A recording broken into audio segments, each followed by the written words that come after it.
Hello மக்களே, டிஎன்பிஎஸ்லேருந்து ஒரு முக்கியமான அப்டேட் ஒன்று ரிலீஸ் பண்ணியிருக்காங்க. என்ன அப்படின்னு சொல்லி பார்த்தீங்கன்னாக்கா, குரூப் 2 2A மெயின்ஸ் எக்ஸாமோட சிலபஸ் சேஞ்ச் பண்ணி அப்டேட் பண்ணிட்டாங்க.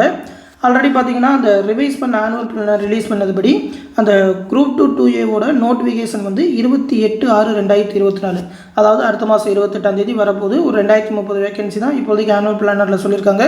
வரும்போது அதிகமாக இருக்கும். எக்ஸாம் ப்ரிலிம்ஸ் வந்து 28/9/2024 அன்றைக்கி நடக்கும் அப்படின்ற மாதிரி சொல்லியிருக்கிறாங்க. இதில் பார்த்தீங்கன்னா இந்த ரிவைஸ் பண்ண ஆனுவல் பிளானர்லேயே அந்த குரூப் 2 2A மெயின்ஸ் எக்ஸாமை பிரிச்சுட்டாங்க. மெயின்ஸை பொறுத்த வரைக்கும் பார்த்தீங்கன்னாக்கா குரூப் 2க்கு தமிழ் எலிஜிபிலிட்டி டெஸ்ட்டும் ஜென்ரல் ஸ்டடீஸும் டிஸ்கிரிப்டிவ் டைப்பில் இருக்கும். அது வந்து தமிழ் எலிஜிபிலிட்டி குவாலிஃபையிங் பேப்பர்னு சொல்லியிருக்காங்க. குரூப் 2A போஸ்டிங்க்கு தமிழ் எலிஜிபிலிட்டி வந்து டிஸ்கிரிப்டிவ் அதே மாதிரி தான். ஆனால் ஜென்ரல் ஸ்டடீஸில் வந்து ஜென்ரல் ஸ்டடீஸ், அது மட்டும் இல்லாமல் ரீசனிங், அது மட்டும் இல்லாமல் இதுலேயும் language general Tamil or general English அப்படின்னு சொல்லி ஒரு 200 கொஸ்டின் கேட்குற மாதிரி சிலபஸ் மாற்றிருந்தாங்க. இது எல்லாமே பார்த்தீங்கன்னா அப்ஜெக்டிவ் டைப், அதாவது சூஸ் தி பெஸ்ட் ஆன்சர், சரியான விடையை தேர்ந்தெடுத்துருந்தாங்க. அந்த மாதிரி அப்ஜெக்டிவ் டைப்பான கொஸ்டின் அப்படின்னு சொல்லிட்டாங்க. இப்போ பார்த்தீங்கன்னாக்கா அதற்கான சிலபஸும் ரிலீஸ் பண்ணிட்டாங்க. நேற்று தான் அப்டேட் பண்ணியிருந்தாங்க. நைட்டு ஒரு 11:30 மணிக்கிட்ட வந்திருந்தது. இது அதற்கான ப்ரெஸ் ரிலீஸ். திருத்தி அமைக்கப்பட்ட தேர்வு கால அட்டவணையில் தேர்வு 2 மற்றும் 2A தனித்தனியாக முதன்மை தேர்வு நடத்தப்படும் என அறிவிக்கப்பட்டது. தேர்வு 2இன் முதன்மை தேர்விற்கான மாற்றியமைக்கப்பட்ட பாடத்திட்டமும் ஒருங்கிணைந்த குடிமைப் பணிகள் தேர்வு 2Aவின் முதன்மை தேர்விற்கான புதிய பாடத்திட்டமும் டிஎன்பிஎஸ்சி வெப்சைட்டில் இணைச்சிருக்காங்க அப்படின்ற மாதிரி கொடுத்துருக்காங்க. நேற்று தான் 24/5/2024 அன்றைக்கி பண்ணாங்க. இதுதான் பார்த்திங்கன்னா அந்த சிலபஸ்.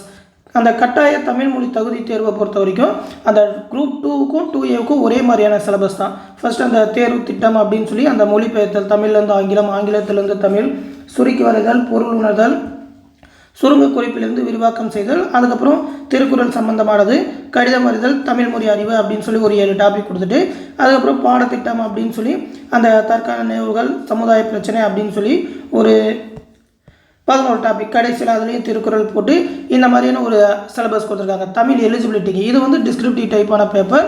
அடுத்து பார்த்திங்கன்னா ஜென்ரல் ஸ்டடீஸை பொறுத்த வரைக்கும் ஃபஸ்ட்டு அந்த குரூப் 2க்கு 300 மார்க்குக்கு நடக்கும்.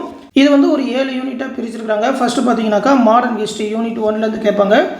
அடுத்து யூனிட் 2 வந்து Tamil society, culture and heritage.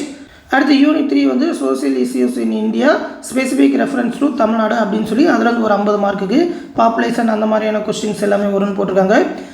Unit 4 வந்து science and technology in development அப்படின்னு சொல்லி ஒரு டாபிக்.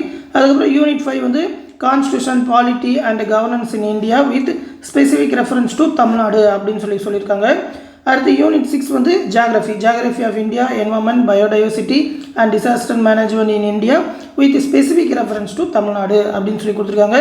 யூனிட் 7 வந்து Indian economy with specific reference to Tamil Nadu அப்படின்னு சொல்லி இந்த 7 யூனிட் கொடுத்துருக்காங்க. இது வந்து குரூப் 2க்கு. 2Aவில் பார்த்தீங்கன்னாக்கா ஒரு 5 யூனிட் தான் கொடுத்துருக்காங்க, மற்றபடி ரீசனிங்லாம் சேர்த்துருக்காங்க. இதில் பார்த்தீங்கன்னா இதுலேயே அந்த மாடர்ன் ஹிஸ்ட்ரியில் வந்துட்டு யூனிட் 1. அடுத்து பார்த்தீங்கன்னாக்கா யூனிட் 2ல் administration of states with reference to Tamil Nadu அப்படின்னு சொல்லி இதுலேயே அந்த கான்ஸ்டியூஷன் தான் கேட்டிருக்காங்க. பாலிட்டி அந்த மாதிரியான ரிலேட்டட் கொஸ்டின்ஸ் தான், அந்த டாபிக் எல்லாமே தான் கொடுத்துருக்குறாங்க. அடுத்து பார்த்திங்கன்னா இதுலேயும் அந்த science and technology in development கொடுத்துருக்குறாங்க. அடுத்து Tamil Nadu economy and social issues in India அப்படின்னு சொல்லி எக்கனாமிக் ரிலேட்டடான டாபிக். அதுக்கப்புறம் geography of Tamil Nadu, environment, biodiversity, disaster management in Tamil Nadu அப்படின்னு சொல்லி அதில் ஒரு 2 டாப்பிக்கை தூக்கிட்டு மிச்சம் ஒரு 5 டாபிக் இதில் கொடுத்துட்டாங்க குரூப் 2Aவுக்கு. பட் இதெல்லாம் பார்த்தீங்கன்னாக்கா அப்ஜெக்டிவ் டைப்பான கொஸ்டின் தான். பார்ட் பியில் பார்த்தீங்கன்னாக்கா ஜென்ரல் இன்டெலிஜென்ஸ் அண்ட் ரீசனிங்னு சொல்லி ரீசனிங் டாபிக் ஒரு 27 டாபிக் கொடுத்துருக்காங்க. இது வரைக்கும் பார்த்தீங்கன்னா அந்த அளவுக்கு ரீசனிங் வந்து டிஎன்பிஎஸ்சிக்கு கேட்க மாட்டாங்க. கேலண்டர் ரிலேட்டடாக வரும், கொஞ்சம் அந்த கோடிங் டீகோடிங் சின்ன சின்ன கொஸ்டினாக வரும். அந்த மாதிரி தான் 1-2 தான் கேட்டுக்கிருந்தாங்க. இப்போ பார்த்தீங்கன்னா ஒரு 27 டாபிக், கிட்டத்தட்ட பார்த்தீங்கன்னா ஒரு பேங்கிங்கோட ரீசனிங் அளவுக்கு கொடுத்துருக்காங்க. மெயின்ஸ் எக்ஸாம் அப்படின்றனால அந்த அளவுக்கான டஃப் கூட இருக்கும். பேங்கிங் எக்ஸாம் படிக்கிறவங்களுக்குலாம் இந்த ரீசனிங் வந்து கொஞ்சம் யூஸ்ஃபுல்லாகவே இருக்கும். ஆல்ரெடி பார்த்தீங்கன்னா நம்மளோட எஸ்எஸ்சி கிளாஸில் இந்த டாபிக் எல்லாமே நடத்திருப்போம். அந்த மாதிரியான டாபிக் தான். அதே ஷார்ட்கட் யூஸ் பண்ணாலே இது எல்லாத்தையுமே சால்வ் பண்ணிடலாம். இதில் வந்து பார்த்தீங்கன்னாக்கா ஒரு 40 கொஸ்டின் கேட்போம் அப்படின்ற மாதிரி சொல்லியிருக்காங்க. இந்த அப்ஜெக்டிவ் அந்த பார்ட் ஏல வந்து ஒரு 100 கொஸ்டின் கேட்போம் அப்படின்னு சொல்லியிருக்காங்க. மொத்தமாக பார்த்தீங்கன்னா 200 கொஸ்டின், அதில் ரீசனிங்லேருந்து 40 கொஸ்டின். அடுத்து பார்த்தீங்கன்னாக்கா ஜென்ரல் தமிழ் அப்படின்னா ஜென்ரல் இங்கிலீஷ்லேருந்து 60 கொஸ்டின் அப்படின்னு சொல்லி இதில் வந்து தமிழ் சிலபஸ் தான் கொடுத்துருக்காங்க. இதுக்கு நீங்கள் தனியாக எதுவுமே படிக்க தேவையில்லை. ப்ரிலிம்ஸ் எக்ஸாம் குரூப் 4க்கு படித்தது இதுவும் போதும். அது ஜஸ்ட் ரிவைஸ் பண்ணாலே போதும். இதுக்கு நீங்கள் எக்ஸஸாக படிக்க வேண்டியதுன்னு பார்த்தீங்கன்னாக்கா ஜென்ரல் ஸ்டடீஸ், அது நார்மலாக இருக்கிற மாதிரி அந்த 5 டாபிக்ஸ். அது இல்லாமல் பார்த்தீங்கன்னாக்கா ரீசனிங் எல்லாமே கொஞ்சம் அட்வான்ஸாக ப்ரிப்பேர் பண்ணுற மாதிரி இருக்கும். வேறு எதுவும் பெருசாக இல்லை, மற்றபடி அப்ஜெக்டிவ் டைப் தான் அப்படின்றதுனால கொஞ்சம் ஈஸியாக தான் இருக்கும்.